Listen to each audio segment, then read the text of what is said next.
कुछ प्रॉब्लम्स है वो पढ़ेंगे। ये दो प्रॉब्लम्स है, इनको हम हल करेंगे। पिछली वीडियो में हमने पोल और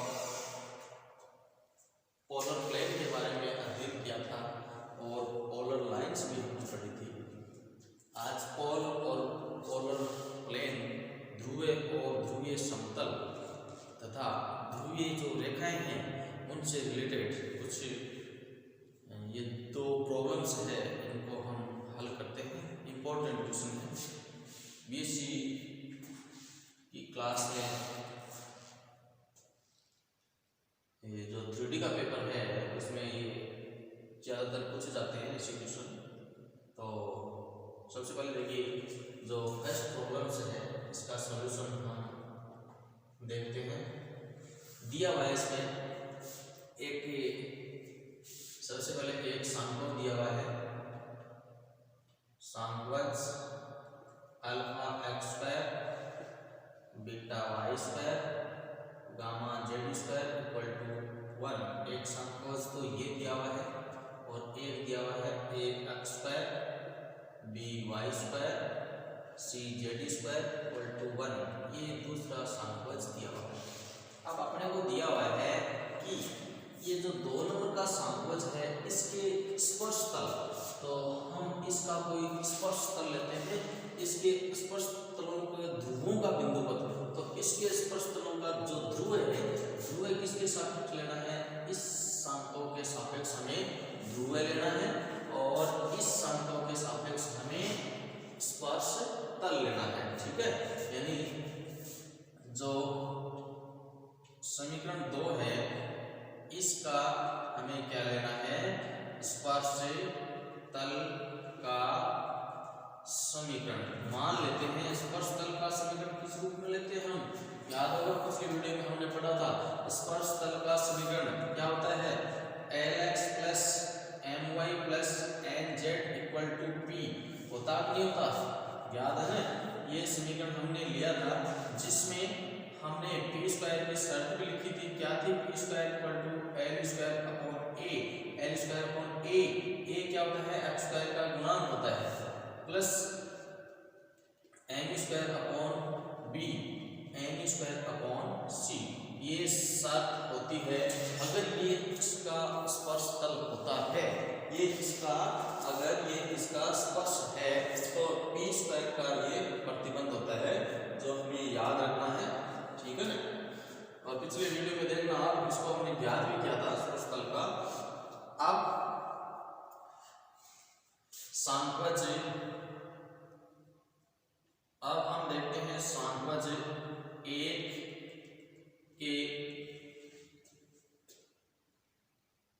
सांख्यक 1 के ध्रुवीय समतल, ध्रुव मान लेते हैं x1 y1 z1 पर ध्रुवीय समतल का समीकरण हम याद करते हैं। तो सांख्यक 1 के ध्रुवीय समतल x1 y1 z1 पर क्या होगा, अल्फा x x1, यही तो है इस सांख्यक से, alpha x x1 plus beta y y1 plus gamma z z1 equal to 1। ये समीकरण 5 आ गई। अब चूंकि ये स्पर्श समतल है इसी सांख्यक का और ये भी इसका स्पर्श समतल ही है, ध्रुवीय समतल, इसलिए समीकरण 4 तथा समीकरण 2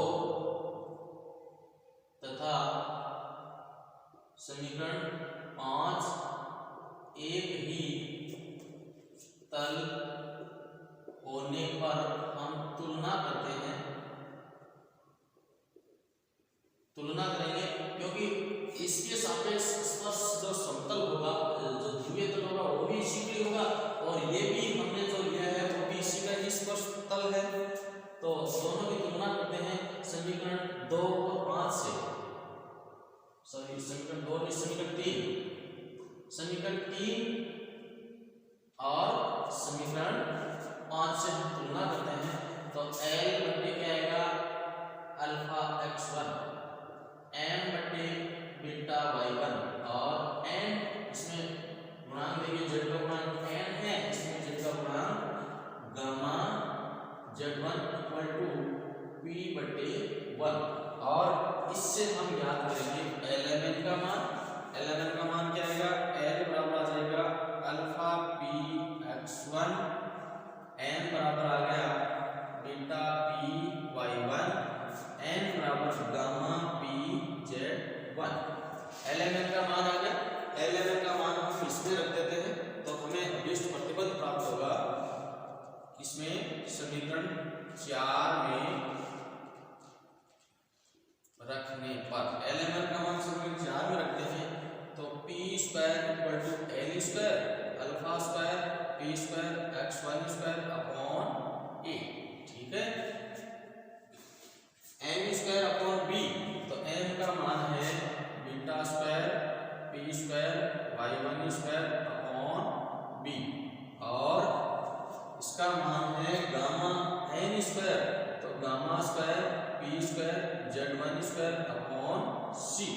ये हमने क्या किया है, अल्फा बीटा गामा का मान इसमें रखा है। क्योंकि अपने को हटाना कौन सी राशि है, हम l m n को उठाएंगे और ध्रुवों का बिंदु पद अपने को लेना है। जो ध्रुव है x1 y1 z1 ध्रुव हमने क्या लिए x1 y1 z1, तो जिस राशि का प्रतिबंध ज्ञात करना होता है उसकी जगह हम x y z कर देते हैं और lmn जो हमने लिया था स्वैच्छिक lmn इसको हटाना है तो यहाँ हमने lmn को हटा दिया और यहाँ से p भी देखिए स्वैच्छिक है लेकिन p यहाँ से गायब हो जाएगा, p स्क्वायर सबका कैंसिल हो जाएगा, alpha square x1 square upon a beta square y1 square upon b और gamma square z1 square upon c। अब हमें देखना है ध्रुवों का बिंदु पद, ठीक है। तो ध्रुव का बिंदु पद निकालना हो तो क्या संख्या प्राप्त होगा, x1 y1 z1 ध्रुव है, इसकी जगह हम कर देते हैं x y z तो alpha square x square upon a beta square y square upon b gamma square z square upon c equal to 1। तो ये संख्या आया है जिस पर ध्रुव स्थित होंगे, अर्थात ध्रुवों का बिंदु पद निम्न संख्याओं पर स्थित होगा। ये हमें संख्या निकालना था, ठीक है। तो पहले संख्या से इसके सापेक्ष ध्रुव है, इसके सापेक्ष स्पर्श समतल है, तो इसका स्पर्श समतल यानी इसके ध्रुवीय समतल इसका स्पर्श करता है और पहले हमने इसका स्पर्श समतल निकाला और इसका ध्रुवीय समतल, दोनों एक ही हुए, दोनों से तुलना की और तुलना करके एलएमएन गायब करके हमने अद्वितीय संख्या प्राप्त किया, ठीक है। नेक्स्ट दूसरा और क्वेश्चन देखते हैं, ये भी इंपॉर्टेंट क्वेश्चन है, काफी बार आया हुआ है। जेनाइड व्यास यूनिवर्सिटी में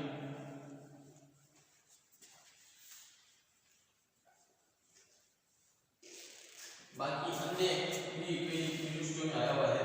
इसमें देखिए अपने को दिया हुआ है कि संख्या ax square by square cz square के सापेक्ष निम्न सरलरेखाएं, तो सरलरेखाएं देखिए कौन सी है, x minus alpha upon l y minus beta upon n z minus gamma upon n तथा alpha dash l dash z minus gamma dash upon n dash. ये सरलरेखाएं दी हुई है, इन सरलरेखाओं के ध्रुवीय रेखाएं होने का प्रतिबंध निकालना है।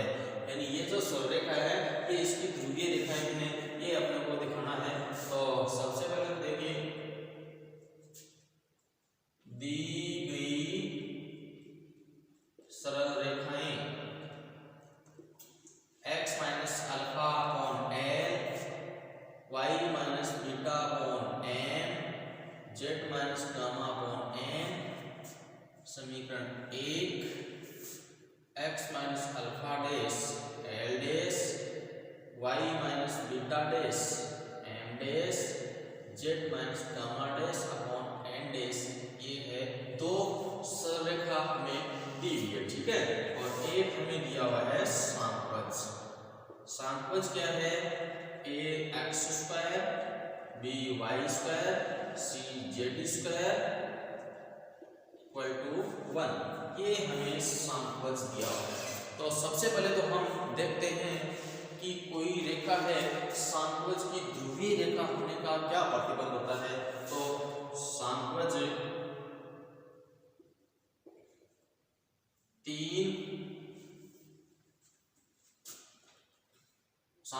3 का जो सरल रेखा है,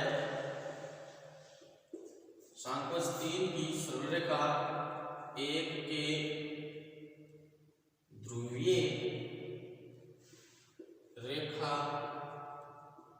होने का प्रतिबंध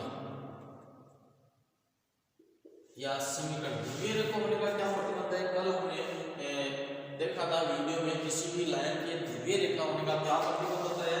तो ध्रुवीय रेखा होने का जो प्रतिबंध होता है वो होता है, सबसे पहले तो इसमें जो स्पर्श समतल वाला ही समीकरण होता है वही ध्रुवीय समतल होता है। तो क्या समीकरण होगा, ए अल्फा एक्स, क्योंकि इस रेखा पर बिंदु दी गई कौन सी है, अल्फा बीटा गामा। तो A alpha X B beta Y C gamma Z equal to 1। तो ये तो होता है ध्रुवीय समतल, ध्रुवीय रेखा होने के लिए। और दूसरा A alpha L A L X B M Y C N Z equal to 0। कल जो वीडियो था उसमें देखना, किसी भी रेखा है, कोई रेखा है, उसका ध्रुवीय समतल होने का एक प्रतिबंध है।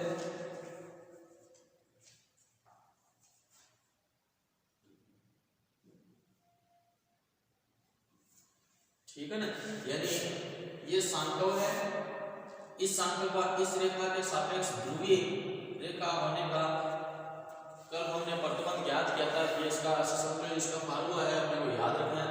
और वो ये है, सबसे पहले तो इसका जो रेखा है उसके ऊपर जो बिंदु है उसका ध्रुवीय समतल निकाल लो, और फिर जो ध्रुवीय समतल है उसके एलिमेंट, ठीक है ना, इसके जो एलिमेंट है इसके एलिमेंट से गुणा करना है ना। तो ए L x alpha beta gamma की जगह अपने को एल एम एन करना है और बराबर में 0 आएगा, ध्रुवीय समतल के बराबर में 1 होता है। ठीक है, तो ये जो रेखा है ये दो समतल है, दो समतलों से हमें एक रेखा प्राप्त होगी। ये एक रेखा इसकी ध्रुवीय रेखा होगी। अब चूंकि हमें समीकरण 2 ये मान लेते हैं 4, समीकरण 2 भी क्या है, ध्रुवीय रेखा हो तो समीकरण 2 तथा 4 एक ही होंगे, एक होंगे नहीं होंगे, ये भी ध्रुवीय रेखा है, एक ध्रुवीय रेखा ये है, तो इसका इसके ध्रुवीय रेखा होने का प्रतिबंध ये ध्रुवीय रेखा है और ये भी ध्रुवीय रेखा है, तो दोनों के प्रतिबंध एक ही होंगे। अर्थात समीकरण 2 पर स्थित जो बिंदु होंगे समतल यानी समतलों 4 पर भी स्थित होंगे। इसके जो बिंदु होंगे, इस लाइन के जो बिंदु होंगे वो इस पर भी स्थित होंगे, क्योंकि ये भी इसका ध्रुवीय रेखा है, ये भी इसकी ध्रुवीय रेखा है, इसलिए हम इस पर बिंदु है अल्फा डैश बीटा डैश और गामा डैश, ये हम समतल 4 में रखने पर, तो पहला प्रतिबंध तो ये हो जाएगा, इसका जो बिंदु है उसको हम समतल 4 में रख देते हैं। तो A alpha alpha dash B beta beta dash C gamma gamma dash equal to 1 और A L alpha dash B M beta dash C N gamma dash equal to 0। तो एक प्रतिबंध तो ये आ गया, ठीक है। इसके अलावा एक प्रतिबंध और भी हो सकता है, कौन सा हो सकता है, वो ये हो सकता है कि ये जो लाइन है समीकरण दो की जो लाइन है वो ये चार समतल है, इसके अभिलंब के लंबवत होगी कि नहीं होगी? तो समीकरण दो समतलों चार के अभिलंबों